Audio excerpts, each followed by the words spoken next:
We are thrilled to have Dr. Aisha Durham joining us here today.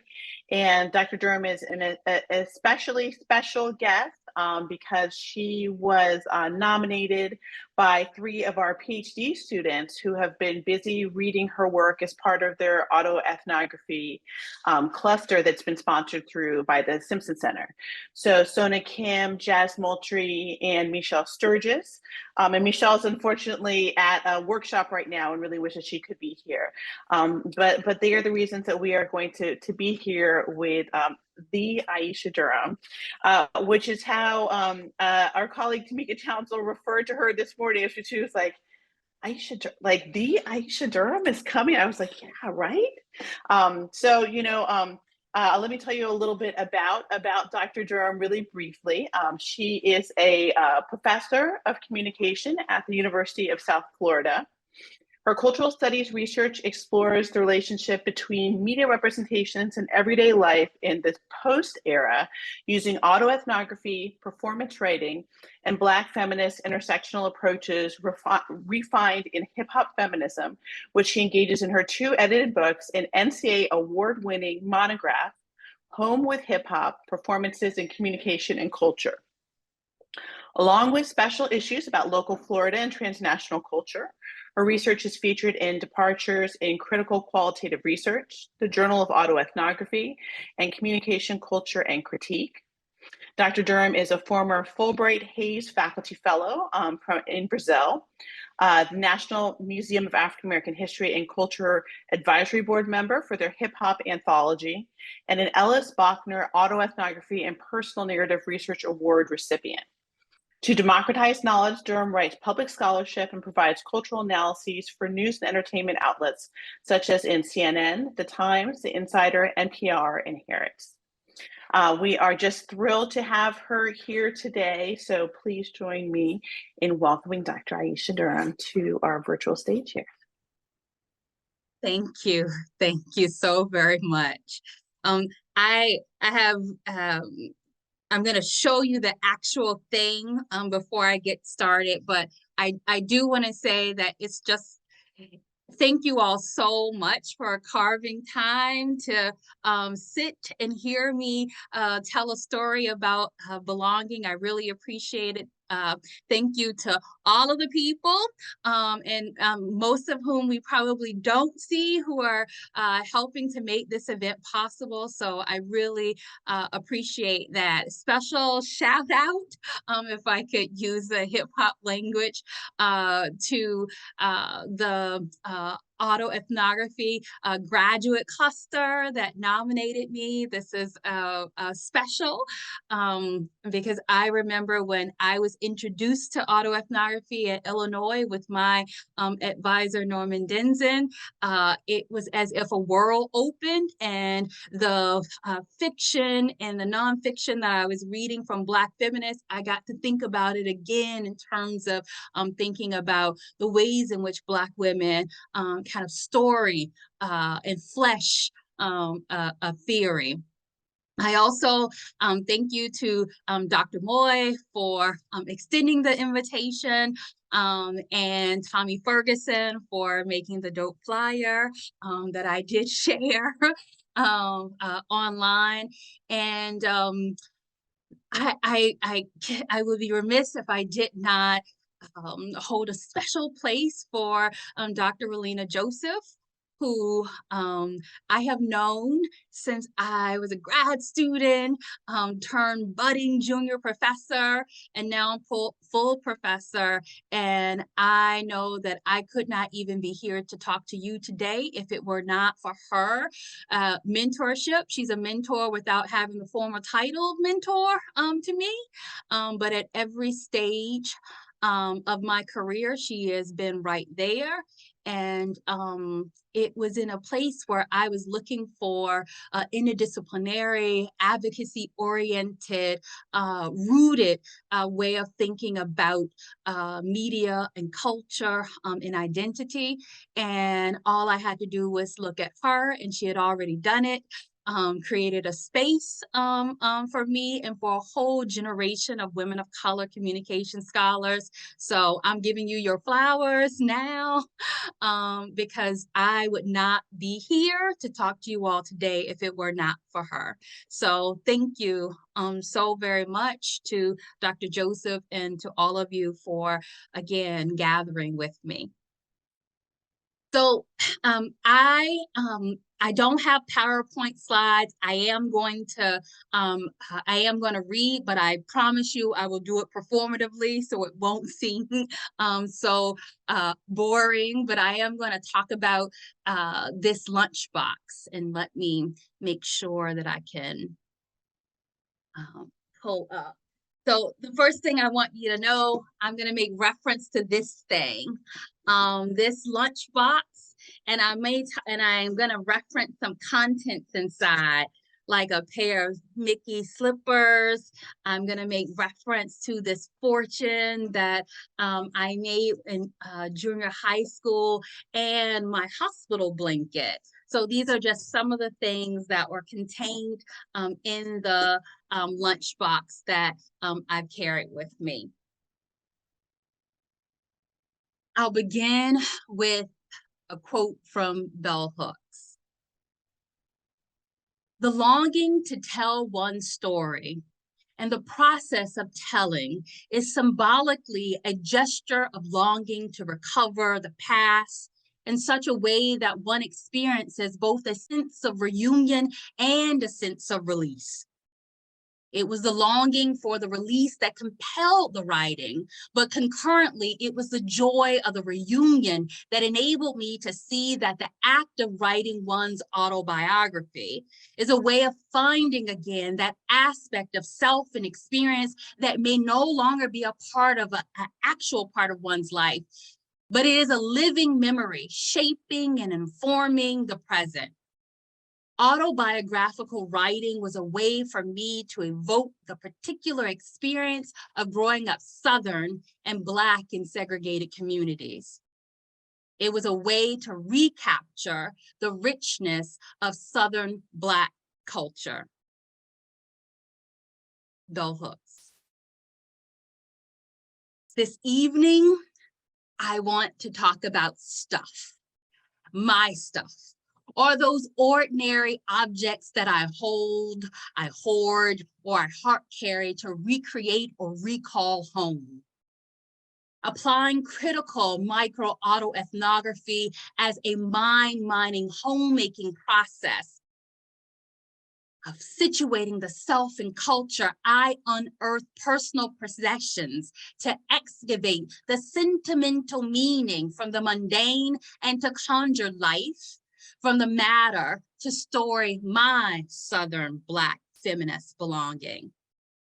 But I come with baggage.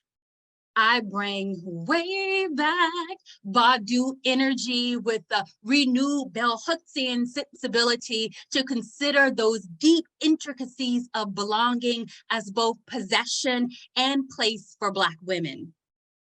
Weathering Irene a decade before Ian, I remember lamenting about letting go of the stuff of storms and life by being a blogger for the Southern-based Crunk Feminist Collective with the likes of Robin Borland and Brittany Cooper and Susanna Morris, among others. Then, in that blog, I remembered I had the physical stuff dispersed in offices and storage facilities and my bucket-sized hobo purse. I had the virtual stuff that I needed to have constant attention to, least I risk losing the data or the access or any meaningful connection. And I had that physical stuff that I carried with me across campuses as a professor who still wrestled with the relentless pressure to prove that my life and the lives of others like mine from the ghetto were not disposable.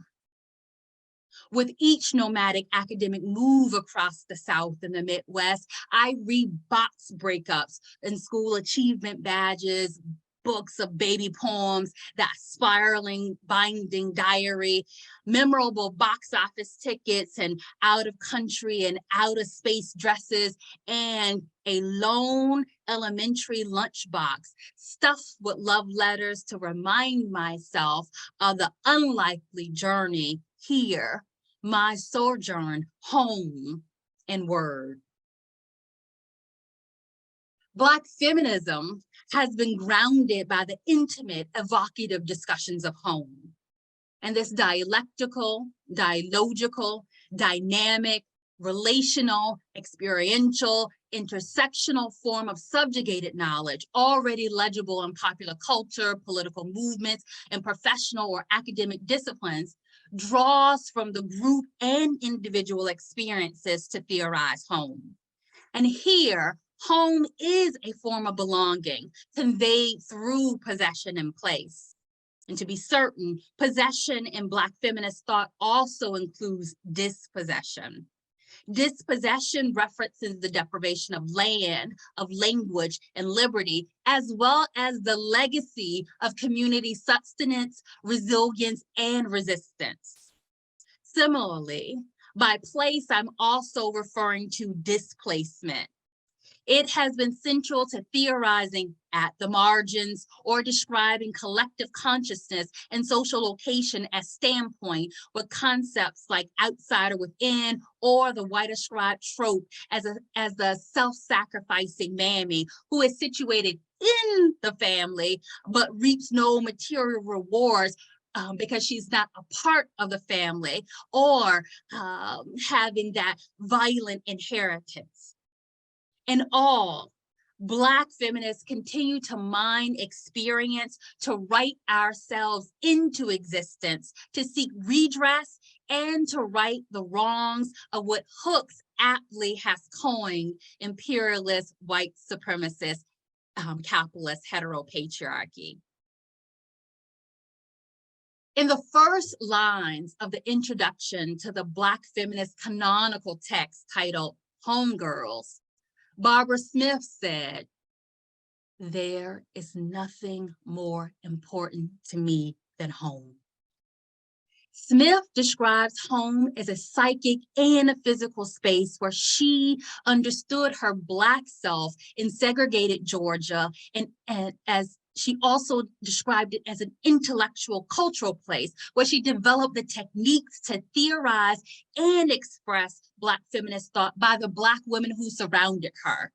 She talked about it as a political site of resistance to deal with home truths. And these home truths are vital for communities of color to survive. And they're also necessary for newer, generationally marked, place-specific iterations of theory and praxis to emerge. And some of these are hip-hop feminism, hood feminism, ratchet feminism, and trap feminism. In books such as Belonging, A Culture of Place, or Talking Back, Bell Hooks extends Smith by describing this as a home place, or a space of renewal and recovery for Black women, especially those of us living and laboring in white-oriented spaces. So this evening, I'm telling you that I'm writing in the tradition, and that embodied tradition of Black feminist theorists who use personal belongings and the personal to talk about familial, communal, and cultural belonging. I am trying to think about home place, the home places that I travel to both in memory as well as with the quote unquote life matter to recall and remember and represent my lived reality. So this evening, I'm going to talk about life matter with a rusty, corroded Disney blue trim lunchbox, that box that I showed you before. I suggest that the object speaks to me.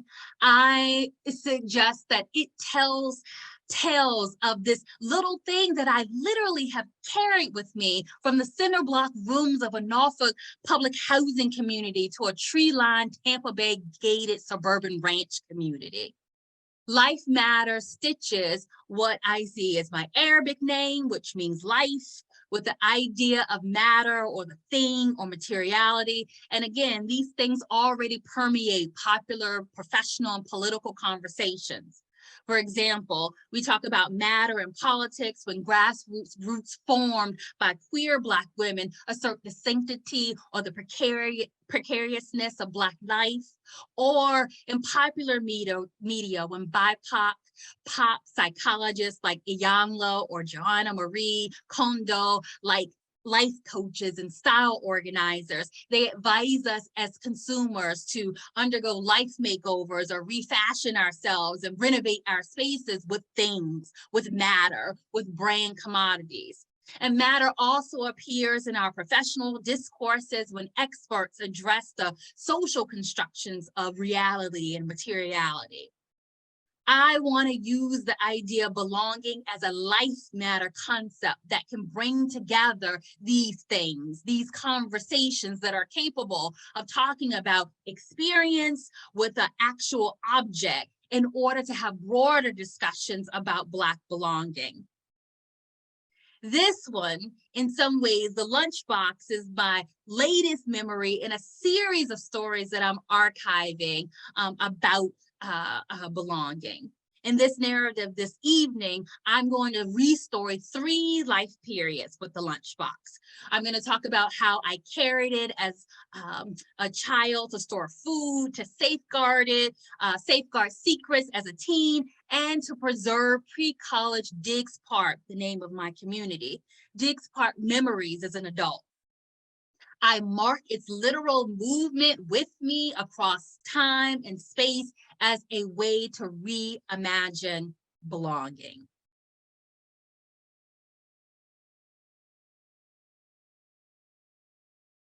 There she was. Amari Avon coated bronze, hot curled, copper tinted, faucet, flip outfitted in her favorite Fonda blue bodysuit, crotch cutting inside a warm pair of petite lees, iron pleated and Velcro cuffed by pleather padded ankle weights. She huffed and hissed across the Norfolk Southern train tracks as if she chugged more than a Tidewater toddler in a Tupperware yellow bike back bucket seat box. I clutch metal like a safety blanket. Squinting at her back, I brace for the final bump before the bridge and before the towering, all Black tinted but mainly white frequented neighborhood bank. That halfway marker between home and Head Start, and that lifetime reminder of that other side money we'd never have, and that white-collar job she'd never see, even after she bussed downtown to earn her community college degree. So she biked, and she banked. And she banked on me to hold on to that aluminum lunchbox and hold on to her accounting dreams to carry us both out of intergenerational poverty. A Head Start. Head Start began as a Great Society anti-poverty program by the Lyndon B. Johnson administration to combat social and economic inequality by providing early childhood education and nutrition for low-income children in urban and rural communities. The Economic Opportunity Act of 1964, which established Head Start along with Medicare, Job Corps, and college work study, also could be recognized as a part of civil rights era legislation, considering Black women activists like Fannie Lou Hamer, who pushed the federal government to develop some of these initiatives, became one of the first to introduce Head Start in the South. Like her Norfolk-born civil rights counterpart, Ella Jo Baker, Hamer recognized then that the inextricability of gender and class in all racial justice movements.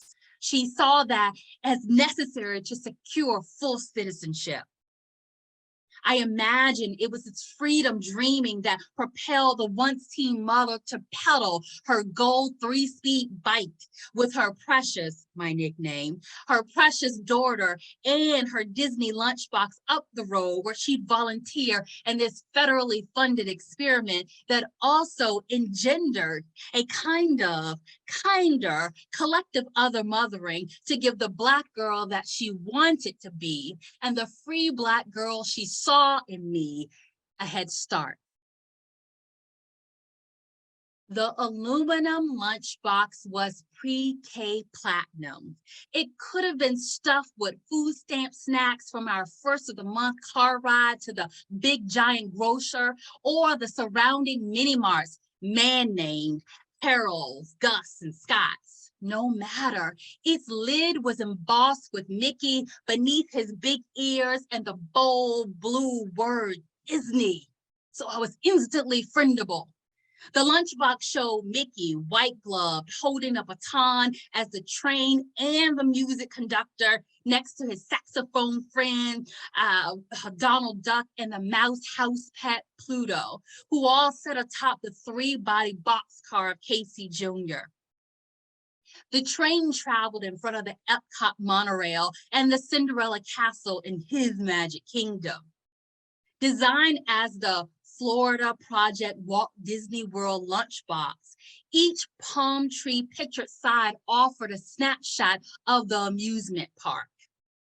The backside, I believe then to be the Black side, bore an all-brown quintet called the Country Bear Jamboree. They blew a corn jug, they picked a cigar box fiddle and scraped a washboard.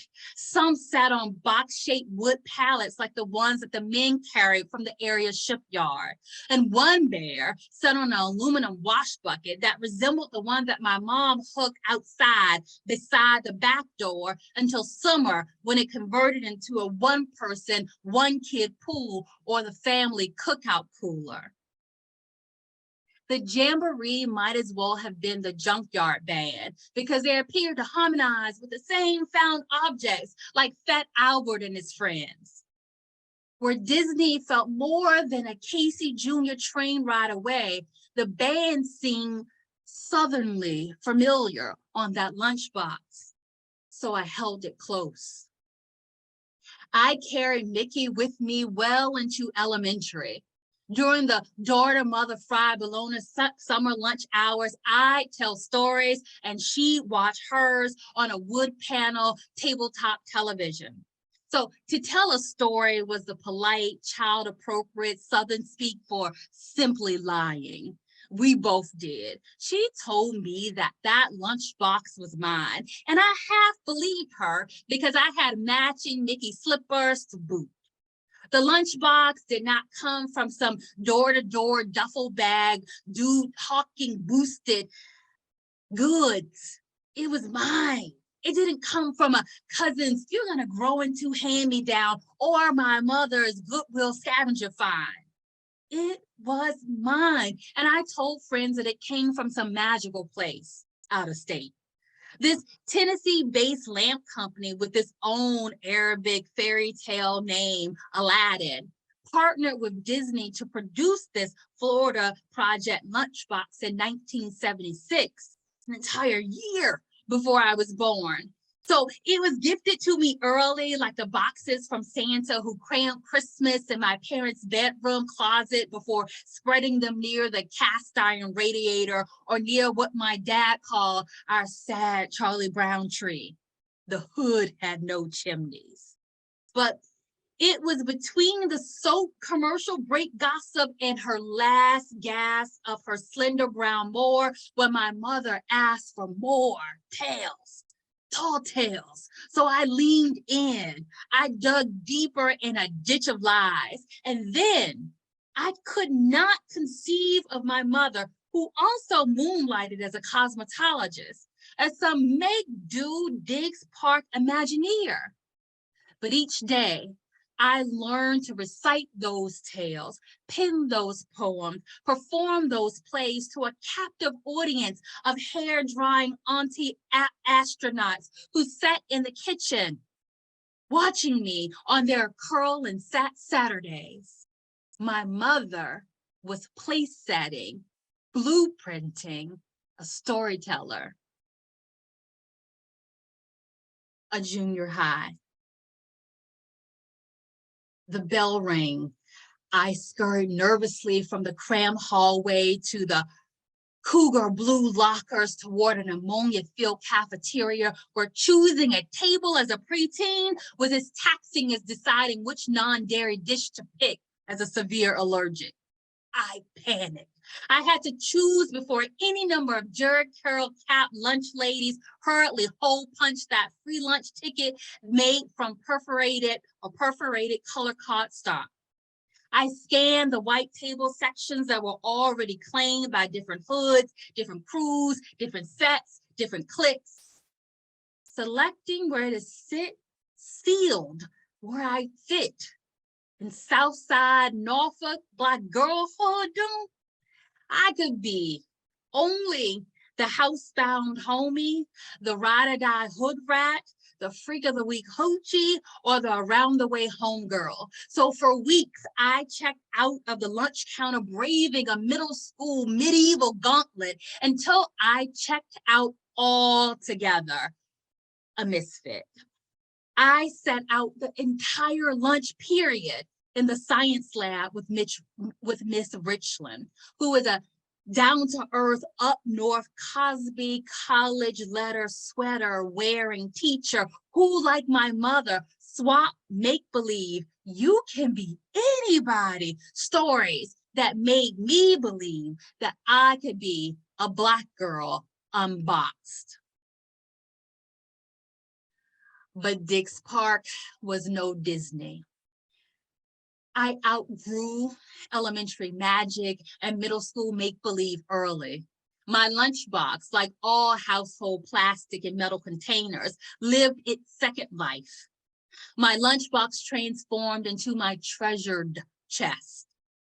I buried it beneath my bunk bed to stash the things and the thoughts I thought were most intimate. In addition to my Mickey slippers and my mint newborn blanket, I had tween origami folded yes, no, like letters from puppy lovers who'd harden or hollow out to be dope boys, either defeated, drug addicted, detained, or dead. I'd write about my relationship to them and their girlfriends in a 3x5 1990 blue spiral notebook diary I named Darian.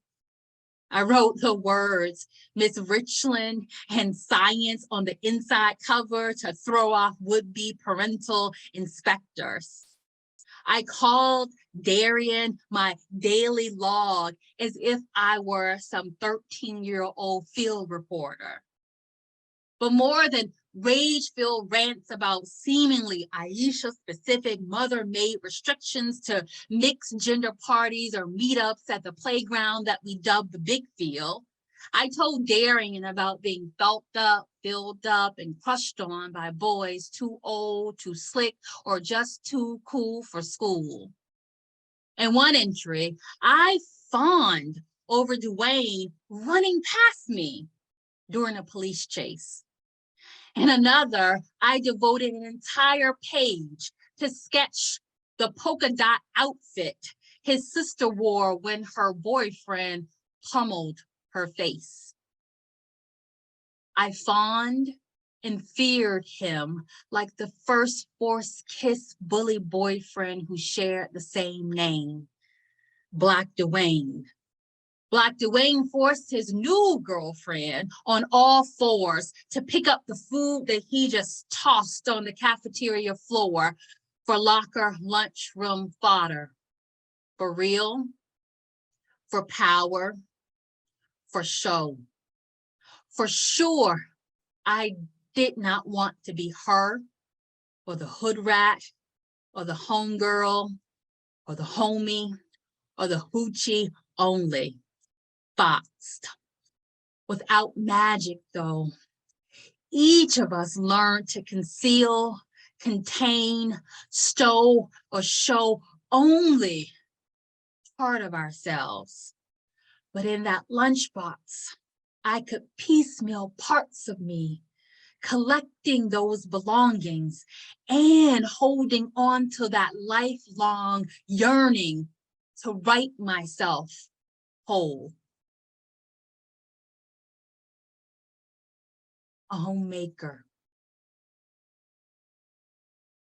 I carried the lunchbox with me across the country as a co-ed and a college professor. And at each trunk stuffing move, I considered the aluminum container and the primary school like me leftovers as essential luggage or emotional baggage. Undecided, I nestled it inside a bigger box. The first time was in a Kmart Emerald gold finish footlocker. It served as a kind of communal hope chest for neighboring Black women who dropped by to donate dorm wear or to greet one of the for real Black girls from the newspaper who made it. Later, I send my second dispatch from up north to other Southern Black girls side hustling and scholarshiping their way to college. In the 1999 Norfolk Redevelopment and Housing Authority newsletter, I thank all the Diggs women for the towels, for the memo pads, and most important, for their material investment in me. From a head start to a full professor finish, they have been the ones to carry me. The lunchbox, in some way, has been my tangible reminder of a public housing project and dream making. The lunchbox today is as corroded as Disney, discolored, dented, and dirty. And there's no plastic thermos or thin ribbed handle to hold. There are only barely there brown rust-coated teeth hanging on the side with 2 holes for a missing arm holding the plastic wrapped snacks in place. I wanted to move like the junk that jangled inside as it shifted from being unsettled in a box. I tried 3 times to homemake Florida. First, as a post-Time magazine intern invested in graduate journalism degree where I was rejected and later accepted when they looked past my GRE. Second, as a mama wannabe, Gainesville summering with fibroids that eventually forestalled my boyfriend move and my ability to birth or baby gift those Mickey slippers and that newborn blanket. And third, as a junior academic, accepting the across the street amusement park dream college job that was verbally rescinded and then re-given without comment, but I took it. I took it and the nearby downtown apartment where the manager preemptively discounted the rent as an apology for a Tampa Bay shipyard that was standing in front of me in my balcony. But it still felt like a destiny. It was dirty, it was dented, it was discolored, but it still felt like a kind of home to me.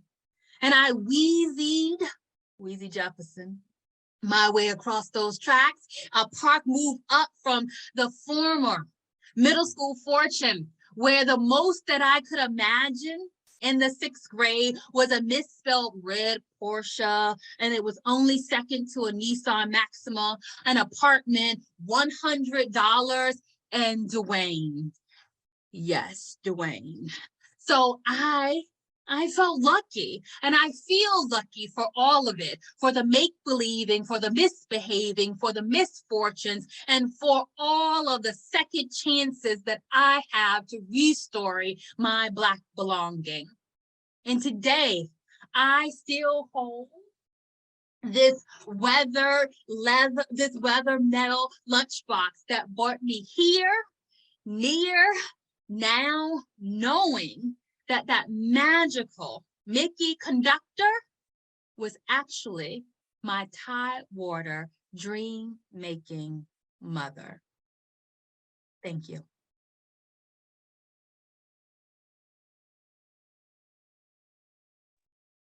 Yay, I hope you see all the applause. Thank you. Thank you so much, Aisha. That was really incredible. And we'll have some time for question and answers. And I would love to ask you first. I have a bunch of questions. But let me start by asking you a little bit about autoethnography. And I'm having trouble picking one question, so I'm gonna put two in here real quickly. One is, you started off with the term microautoethnography. And so I'd love to hear you just explain that a little bit. You performed and you showed us, but particularly for folks who aren't as familiar with autoethnography as a method. And maybe if you could tell us a little bit about what autoethnography brings to your scholarship as a method that other methods might not. Why is it so special and important to you? So thank you all, and thank you for the question. So when I use microautoethnography, typically the term microethnography is already a method. It's a method many use in education, and when they're talking about microethnography, they're looking at the kind of interpersonal interactions that illuminate kind of larger discussions about culture and society. So the word ethnography itself is the writing of culture, or the writing of self in culture. And so when I say microautoethnography, I am still thinking about those small interpersonal ways in which I can talk about a given moment. And I do that with the 3 vignettes. But I'm still talking about a broader discussion of me being Southern, of me growing up poor, of me having to deal with different kinds of violences, whether the structural violence of poverty in and of itself, or even thinking about cultural forms of violence. So autoethnography provides a way. I am a cultural study, media studies scholar, but I suggest that every kind of research that we do is already personal. I usually tell students, read the acknowledgments, open up the book, and you can see already they're going to tell you why they're interested in this. You can ask 2 questions and you already get to the reason why. Autoethnographers just put that in terms of their personal and the political and all of their biases there in the front. So it's not footnoted, it's not placed outside of oneself. And this was a difficult thing for me. In some ways, I had 2 voices because I was trained as a journalist where you're supposed to step outside as if you're the, omniscient or the objective observer. But that's impossible, because at the moment that we are actually interacting with any kind of phenomena, we are already interpreting that through our own personal, cultural, specific filter. And so because of that, autoethnography allows me not to tell you who I am, but how I am in relation to a particular cultural phenomena or cultural thing. And that's what autoethnography gets me that other methods may not. Beautiful. Thank you. Thank you so much. So I would love to invite folks to ask any questions that you might have. You can put them in the chat, or you can raise your hand, unmute yourself.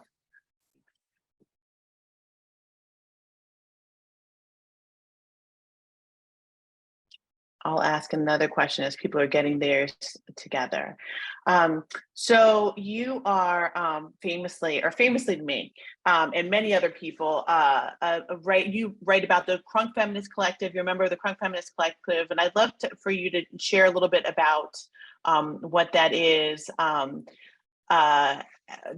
In particular, the collective piece of it, and the particular intervention that you're making. I was a member of the Crunk Feminist Collective in its early iteration. I'm no longer a part of the Crunk Feminist Collective, but when it was started, particularly Susanna Morris and Brittany Cooper invited me. it was because we were all trying to think of how do we talk about hip hop from a feminist perspective, not necessarily, and it is a part of what we would call hip hop feminism, but a part of the way in which I talk about hip hop feminism is as a generational construct. I am as much interested in music, but I don't have to actually listen to hip hop or rap music in order, because as you heard, it's a part of everyday life, right? And so what is it about not just the byproduct of culture, but the people who make up culture? And we were interested in talking about who are the people who make up this culture that we're talking about in terms of hip hop. And so crunk became a way to talk about a regional way of coming to hip hop and to feminism. So it had a regional inflection, a generational inflection, as well as talking about pop culture. And because each of us in our own way, we were thinking about how can we use, again, within the tradition of the Audre Lorde and Bell Hooks and others, how can we use the Black feminist theory that we're talking about and we teach and we learn in classes, how do we make that a part of popular conversation? And I think, you know, with the likes of, at the time, Moya Bailey was also a part. We call ourselves the Gemini twins. We share the same birthday. So Moya Bailey and others, you could see that a part of the intervention that I think the crunk feminists still do is bringing the academy to the kind of broader public, so we can have more complex and sophisticated conversations about gender, race, sexuality, and class from that regional perspective. Well done, thank you. I see Tamika, you have your hand up, please. Yes, hi, thank you so much for sharing your work with us. And I've been a long admirer of your work, and I want to thank you for the video lesson on critical race theory that you did through the NCA site. I teach that, it's so helpful. Thank you. So thank you for doing some of our work for us. But my question is connected to teaching. And so one of the things that I do in a lot of my undergraduate classes is have a sort of autoethnographic assignment. And I have used your Home with Hip Hop Feminism. I've used portions of that to help show students what it is. And I'm wondering if you have a go-to reading or set of readings that you use when you are teaching this specifically to undergrads. For undergrads, I don't use a specific reading, but Okay. For both undergraduates and graduate students, I always have, I mean, they don't understand it as me giving them autoethnography, but I like to think that our stories are connected in more ways than we know. And so one of the ways to kind of do a quote unquote icebreaker is to have the story.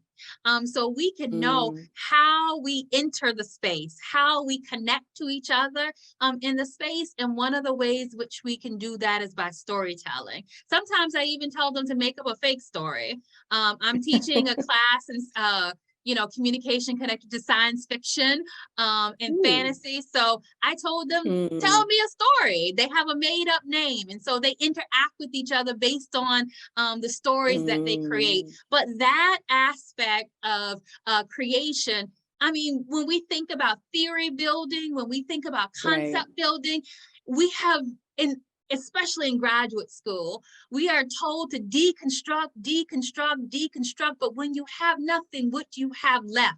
So a part of autoethnography and that kind of storytelling is inviting us to also to be creatively imaginative and how we think about research and our researcher self. But yeah, one of the things that I do in my class, I mean, I usually teach autoethnography in terms of kind of a workshop, but Okay. I told them one class, my critical methods class, I told them bring a belonging that means something to you and tell me a story about that. Again, when we have that, we automatically have the way of like connecting to one another. So we then begin to see each other, not from, this visual that we have, but through those kind of emotive, evocative stories. And I am invested in those kinds of connections, especially connections across different. So it's a way to humanize the classroom and to humanize the professor who's teaching. So they see me as human as well. Yeah, thank you. You're welcome.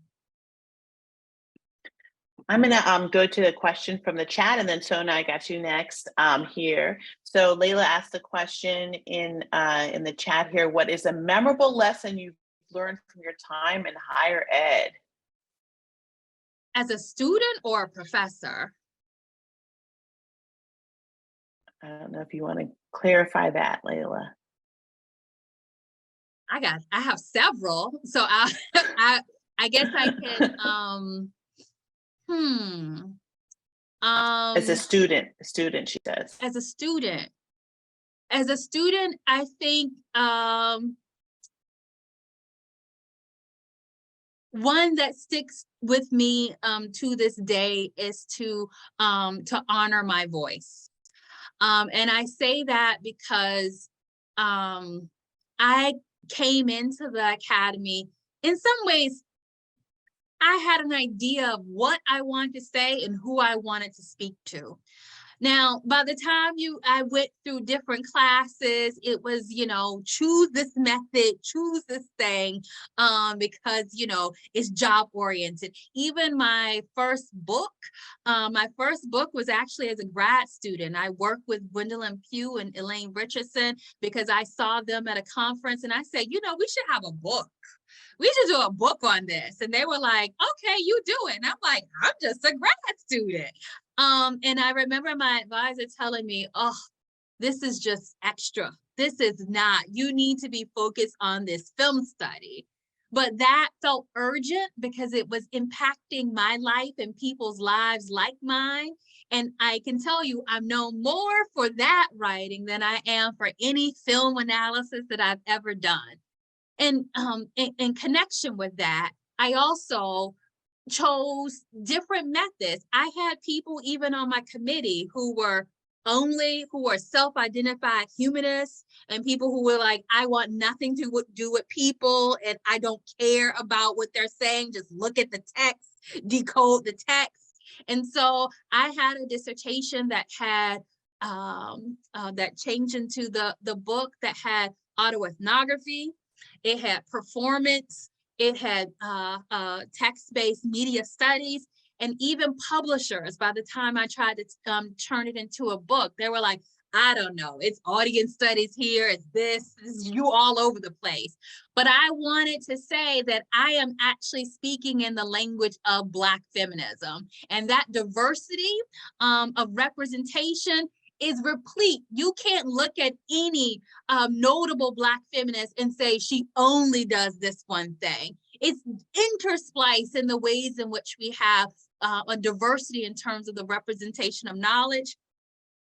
And that was the voice that I was channeling. So I just told, people, like I tell students today who, I've advised students who have done stop motion, spoken word poetry, part film. And I told them, you're from the future. We'll catch up.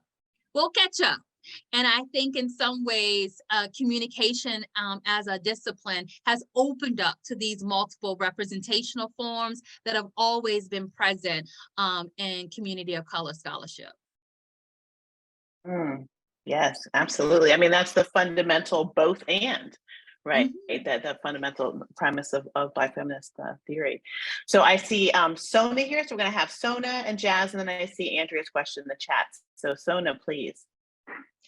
Yeah, Dr. Durham, it was really amazing to hear your stories about Black willingness through this Disney lunchbox, and that really reminds me of the lunchbox politics or lunchbox strugglings among the Asian Americans when they go to school and they open the lunchbox and everyone see that this culture food, and now they're thinking like they're doubting their about Americanness or their belongingness to the American culture and setting. And it was wonderful to hear about your structured feeling. It was just so amazing. My main struggling to understand the autoethnography is its relationship with the writing.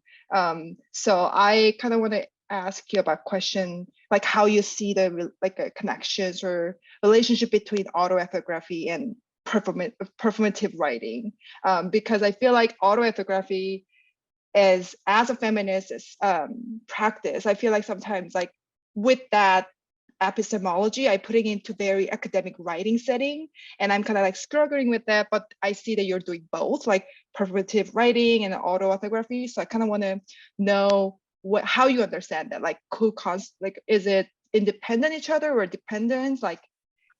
Oh no, yeah. autoethnography is both a method and a writing practice, and this is coming from the likes of Carolyn Ellis and Ott Bachner.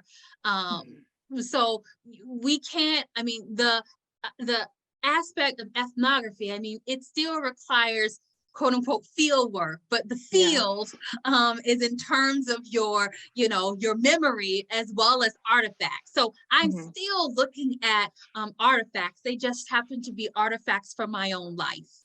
And a part of ethnography in terms of writing the story. Now, there are different iterations of autoethnography. There's performance autoethnography. You can do interpretive autoethnography. I mean, there's the traditional kind of ways of drafting autoethnography that look very much like social science kind of ethnography, where you may have a topic and then you'll say you'll have what you're saying.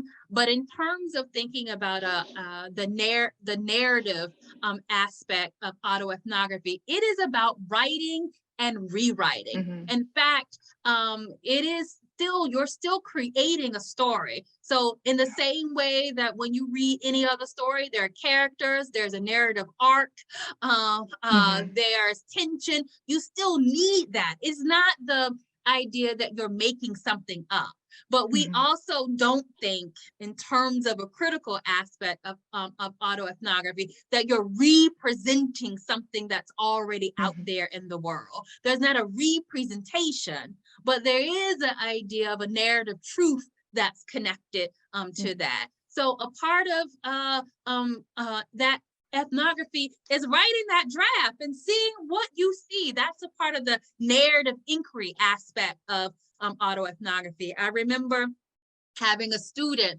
who was writing about, it was a course where we were talking about, race and ethnography, and he was talking about, his racial epiphany of understanding himself as white. But he understood himself as white, but the person, and he said, this is an actual event. But I said, but why did this Black man come in like this magical Negro in your story? And he said, it happened. I said, but the way in which you storied this person was only to help you to see yourself. This person has no background. This person just comes in and just leaves. So how do you imagine that you're talking about, your own identity when you're reinscribing some of the same ideas that we see, writ large in storytelling of Black characters? And when he looked at it, again, that required a reflection to think about, well, how am I and how am I, using, because it is in terms of telling my story by implicating others. So a part of that meant rewriting and writing. And it might mean that, I know in my writing, because I come out of poetry and spoken word, that I have jam-packed imagery in mind. But a part of thinking about autoethnography and storytelling is you have to think about the full sensory experience. Like, I first just don't want to know the confessional. So if you're giving me a diary entry, I'm not interested in that, because I want to know how does that experience connect to broader culture. And second, you know, I'm thinking when you're writing, you also have to think about, you know, how am I imagining somebody else receiving or seeing this? Because you can't write everything. But if I say, you know, just in description, I'm cold, rather than saying I'm cold, maybe tell me what coldness feels like. And that gives you a different way of actually telling the story, showing and telling the story in terms of autoethnography. But again, some of the best people for me to write autoethnography have been the people that I'm actually surrounded by.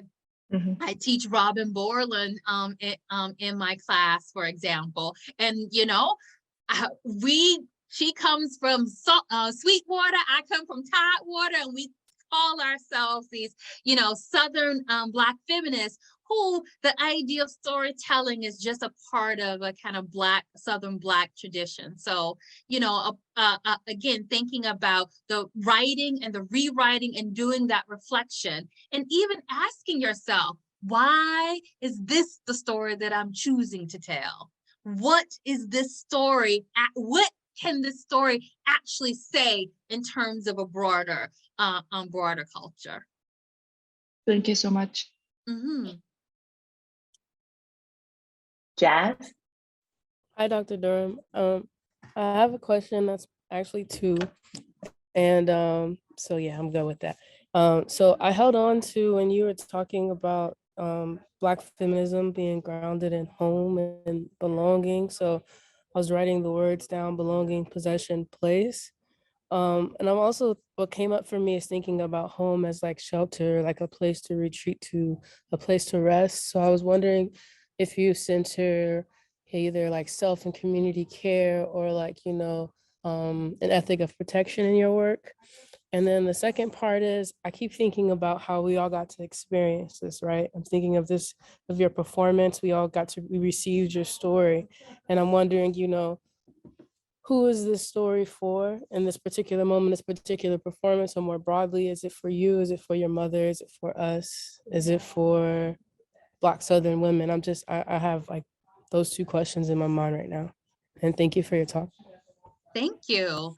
Thank you. Well, first, I want to say that in terms of even the people that I cited early on, Bell Hooks and Barbara Smith, and they're just, you know, some of the people. Cheryl Rodriguez, she also talks about home. In fact, there's a piece she literally calls "Homegirl Going Home," and I was devastated because I said, oh no, that was the title of my book, but that's what research does. You find out that somebody did it before you. But home has been that space, and again, that's why I draw from Bell Hooks's discussion of home place, because she's talking about the idea of home space being a space of renewal and recovery. But I also want to be mindful that even the discussion of home, I don't want to make it, you know, as this nostalgic place that to go back to, because as you can see, it was also, and even in my story, it was, you know, riddled or blanketed with different kinds of violence. And that's something even in the book length discussion that I have in terms of home, that those two things are happening together. So where there's also love, there's also hate, or this violence. So I don't think that it's one or the other. I think both of those are happening at the same time. But it provides a space to have to talk about that complexity, and the complexity of being, you know, a Black woman in a space that could be defined in terms of a masculine or male space, or in terms of a broader white space. So that idea of home, the both and that Dr. Joseph talked about, is a part of that tradition in terms of Black feminist thought. And thinking about who did I write it for? You know, going back to that earlier question, like, why did you choose to tell this story? One of the things in terms of, I was thinking about another project. I mean, most of what I write about is in terms of home, even if that home is kind of a broader African diasporic place. Even in Bahia, Brazil, I'm still talking about, you know, thinking about Blackness and home. But I thought, why do I have this stuff? And I thought about it in a real way. One, because I have family who have been evicted, or their houses have been basically turned over, deemed inhabitable, because they were marked as hoarders. So there's a kind of emotional or affective way in which I am thinking about stuff, and how we mark the people who might be experiencing mental health challenges. So I was thinking about even looking at something like hoarders on television, how we deal with the idea of stuff, and it's very pathological, and it's very different in the way in which we might see something like, you know, spark joy, get rid of it, Marie Kondo idea. So there's a class kind of connection with what we call, you know, curating or collecting or junk or stuff. So there's a class component to that. And in all of my writing, I'm still, you know, thinking about class in that way. And then there's a way in which I wanted to think about how I still carry, literally carry these lessons and things from my mother, my grandmother, with me. And I carry it literally in stuff. Other things that I'm writing about, or that I have written about already, is a dress that I had, particularly when I got it at a market in Bahia or Salvador. And I write about some curling irons that I still have from my mom, a pair of leg warmers that I had because I thought I was going to be Get in Shape girl, and they were my mother's. But then when my grandmother was bedridden, and she just couldn't move. And the only thing we did was pop in Color Purple every day. She literally watched Color Purple every day, and she had on those purple leg warmers. So that was 3 generations. And so I'm talking about, you know, her wanting to see the color purple, but also thinking about her life, because she was estranged from her family, because there's a whole white family somewhere that does not know that they have Black people in their family. She married a dark-skinned man from the Navy and moved to Norfolk, and the light-skinned family said, you cannot, like, people know that we are Black, but we are not that Black, and you have to not be around us. And so her way of thinking about her own family was looking at Color Purple, but also reminding herself of the kind of violence. So me telling the story is telling a story of my family, but it also connects to so many other families. And it's through that storytelling that I can tell the story about class, tell us, you know, how we're making these class, gender, race distinctions in terms of, you know, in terms of stuff. And at the end of the day, I think the story of belonging is me talking about possession, but me also thinking about where I fit, because I know I'm not in Dix Park anymore. My paycheck also knows that it's not in Dix Park anymore, but there's a way in which I have a kind of survivor's guilt, but also thinking about how I still feel like I don't fit in a space that wills me to not think about my working class or underclass upbringing. So I constantly want to make that alive. And for my students, it's a way for me to connect. Many of the students that I work with are first generation. They come from working class. In fact, most of them work more than one job at USF. And so it provides a way for them to actually see me and me to see them. So I'm writing for me, for you, and for all of them too. Thank you. I have the next question here from Professor Andrea Otanias, who asks you to please speak about the links and distinctions between autoethnography and testimonial. So depending on how you're coming to the writing of a personal, there are different ways in which we can talk about it. Some people use autoethnography and personal narrative almost interchangeably. The main distinction that I would make between a testimonial or testimonial and autoethnography is the idea of bearing witness. So it is a community. It is a community kind of storytelling that one is bearing witness to. And that doesn't necessarily have to be the same in terms of autoethnography. Autoethnography has also been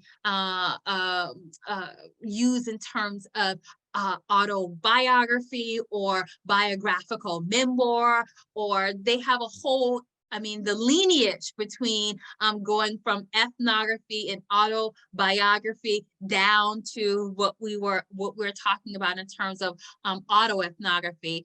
We're talking about really kind of 4 decades in terms of the actual area in and of itself, but obviously testimonial, especially with this indigenous formation, goes back way longer than 4 decades. So I would say that the distinction between testimonial and autoethnography is a communal storytelling and is a bearing witness to a story that is experienced by others. But within the tradition of women of color storytelling, they're almost used in the same way. Again, I'm going to go back to bell hooks because that's who I'm rooting this story in. It is a kind of personal storytelling, but it is in terms of communal collective knowledge.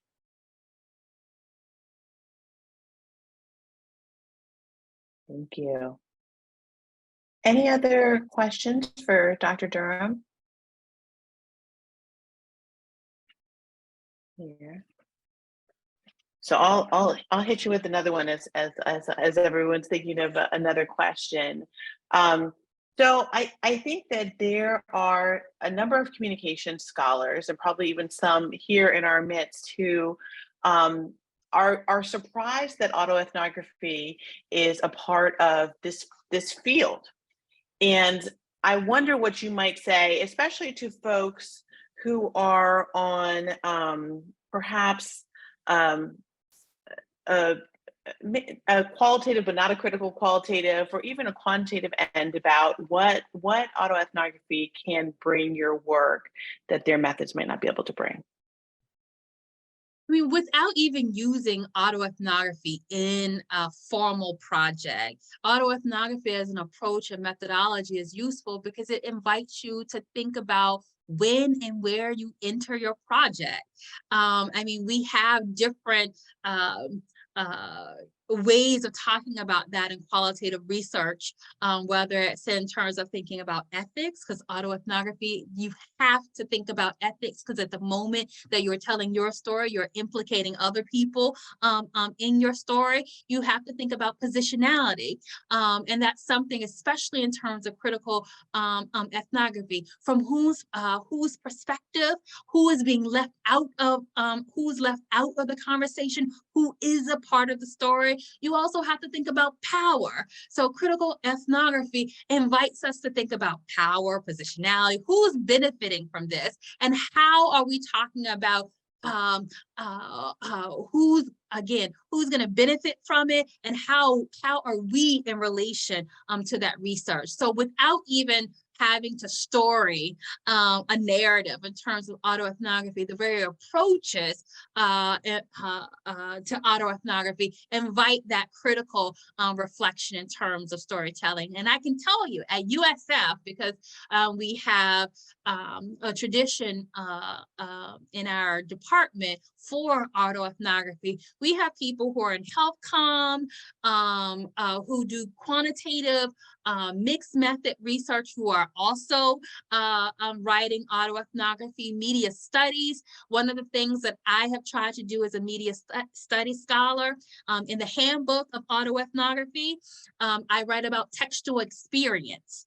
And I say textual experience because I think that when we're actually watching or looking at an image or thing, whether it's a moving image or a still image, the reason why it sticks, the reason why we have an experience, and this is, encoding, decoding 101, but the reason why we have that relationship is connected to memory. So you're at the moment of talking about experience. So when we're doing textual analysis, we're actually just going back to our experience. And in that way, even when we're doing something like a media studies analysis, we're still dealing with our own lived experience, because we are the interpreters to make sense of that knowledge.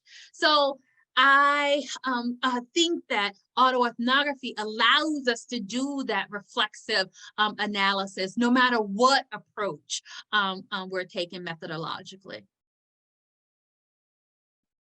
Yeah, wonderful. Thank you.